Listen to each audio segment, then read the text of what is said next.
පළවෙනි සති 1 2 වගේ අවස්ථාවලදී ශාකය කුඩායි. ශාකයට උරා ගන්න පුළුවන් පොහොර ප්‍රමාණය ඉතාමත්ම අඩුයි.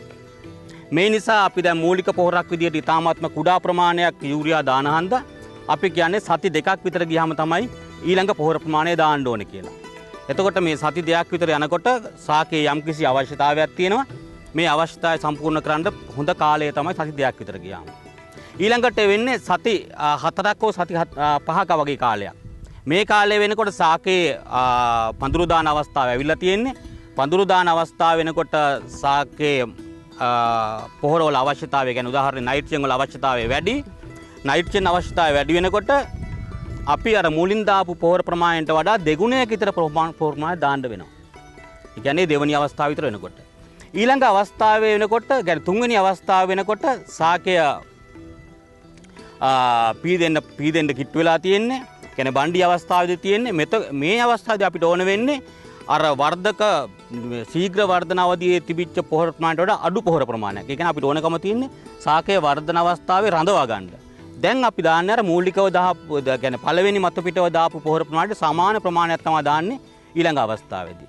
මෙන්න මේ ආකාරයට තමයි අපි පොහොර භාවිතය කාලයත් එක්ක කියන්නේ විවගාවේ වර්ධනයත් එක්ක අපි සමතුලිත කරගන්න ඕන වෙන්නේ.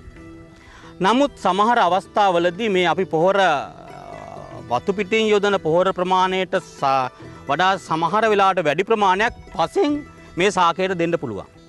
එතකොට අපි කාලය ගැන විතරක් හිතුවොත් මේ පසෙන් ලබා දෙන කියන්නේ සුද්ධ ජීවීන් තිර කරලා ලබා දෙන පොහොරවල ශාකයට ලැබෙන ප්‍රමාණය ගැන අපිට අවධානයක් නැතිව යනවා.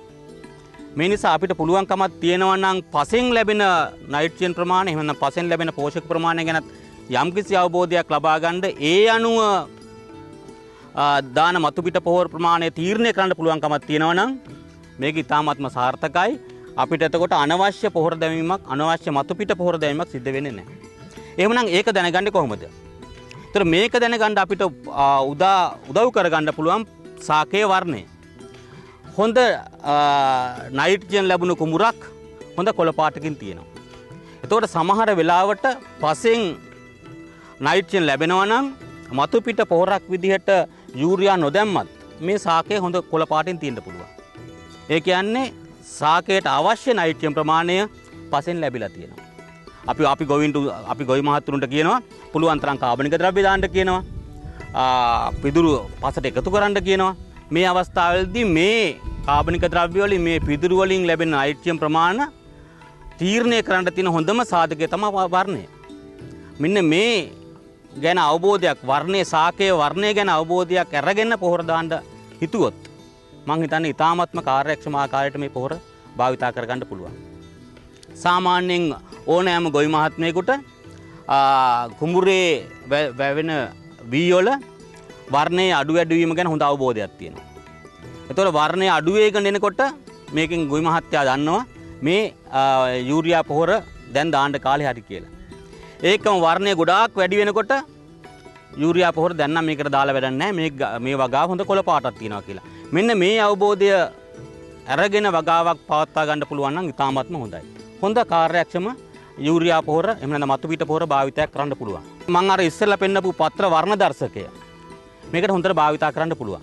ඒ පත්‍ර වර්ණ දර්ශකය සාමාන්‍යයෙන් පැහැදිලිව පෙන්눔 කරනවා යූරියා පොහොර ඇති අවස්ථාවේදී යූරියා පොහොර සාමාන්‍යයෙන් හොඳින් තියෙන අවස්ථාවේ සහ යූරියා පොහොර වැඩියෙන් දාපුවාමත් මොන වෙනසක්ද තියෙන්නේ කියලා. ඒතර මේක පත්‍ර වර්ණ දර්ශකයක්ම අවශ්‍ය වෙන්නේ නැහැ. ගොවි මහත්මුන්ට පුළුවන්කමක් තියෙනවා නම් ඒ තමන්ට සාමාන්‍යයෙන් දකින්න හම්බ වෙන කොළ පාට මොන විදිහෙන්ද පේන්නේ කියලා මේක හොඳ අවබෝධයකින් සාර්ථකව යූරියා පොහොර භාවිතා කරලා වැඩි අස්වැන්නක් ලබා ගන්න පුළුවන්.